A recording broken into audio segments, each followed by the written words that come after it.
Good day everyone, so hope you're all doing really well. Let's talk a bit about gacha inflation in the different Hoyo games, whether that's Genshin Impact, Honkai Impact Third, Honkai Star Rail. One thing that you'll notice about all of these games, if you look at the shop, is that the amount of currency that you get per, let's say, $100 is always going to be fixed. And this is the thing, you might ask, well, what's inflation got to do with all of this? I was taught that inflation is just, when prices increase, and none of the prices increase in the shop, so therefore there cannot be like inflation in these gacha games. And that's actually the trick behind all of this. You see, there are a couple of things you need to consider. From an economic perspective, people are supposed to get salary and wage increases that are in line with inflation, and obviously the inflation rates should, in theory, increase by the interest rate differential between countries over the long term, blah blah blah. There's some economic theory out there. But the point is that Hoyo keeps their prices fixed, and you are supposed to be, if you're a working adult, gaining more and more money. So the problem for Hoyo is, well, how can I get you to pay more in the game? Because obviously my prices are fixed and the value of a dollar is not the same anymore. More people have more dollars, so Hoyo wants to scoop that up. Well, the thing is, if we can't increase the prices, we can certainly devalue what the currency can get you in the game, and that is the true gacha inflation in Hoyo games that I want to talk about.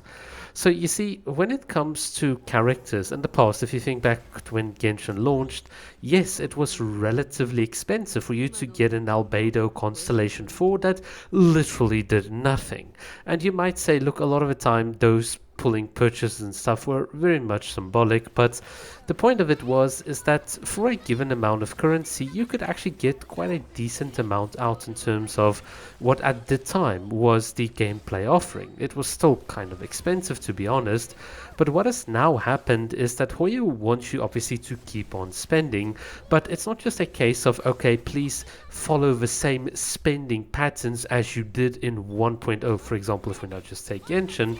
No, what they want to do is ensure that because of general inflation in the economy and so on, and because of the fact that they cannot increase their store prices, they want you to spend more to effectively compensate for that. And what is the way to get you to spend more? Well, let's just introduce now in the Luna 2 live stream a Miliastra Wonderland, where now all of a sudden none of your Teyvat characters matter. All of the primo gems and pulls, none of that matters. Here's a new game mode, new currency, new collectible, new FOMO to get you to empty your pockets. Oh, you're not interested in Miliastra Wonderland? Okay, cool. I've got a bit of a different offer for you. How about ensuring that the different teams that you have to play the Stygian Onslaught, the Memorial Arena in Honkai Impact Third, or the new endgame with that boss and Honkai Star Rail and the Knights and whatever, how about I ensure that you need to not only have specific teams, but that you need to have multiple characters to enable those specific teams to beat the endgame content. And by the way, the moment you do spend on all of these characters and all of their weapons, I'm just, next season I'm going to demand that you spend again on the new other characters. So this is the thing about gacha inflation. It's not just about the prices, but effectively devaluing a specific unit of currency. This is why Hoyo in Genshin Impact was so happy to tell you, travelers, we're generous. In Natlan, if you open a chest, you get double the primo gems. And it's like, oh my god, amazing. This company is so generous, and yet they're not, because what they're doing is they completely power creep the game, so your older units don't matter, and then they bundled newer characters together, which means that you're gonna have to spend the generosity that they give you.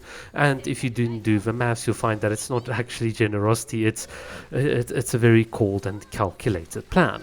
So just once again, for those of you that are not keeping up, Hoyo cannot increase their prices in the stores. That is just something they cannot do.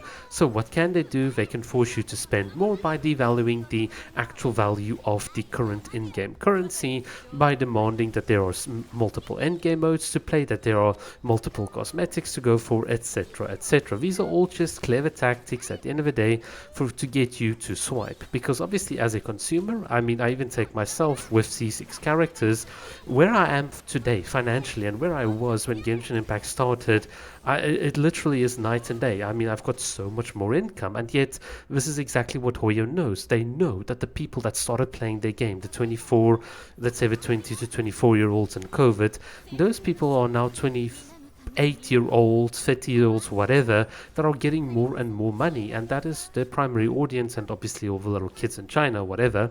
And they know that if they can get you to spend and spend more and more often, that's how they're going to make bang for buck. And the only way they can do it is by either giving you more to spend on or just devaluing what is currently in the game. Just think of your old characters. It's really crazy.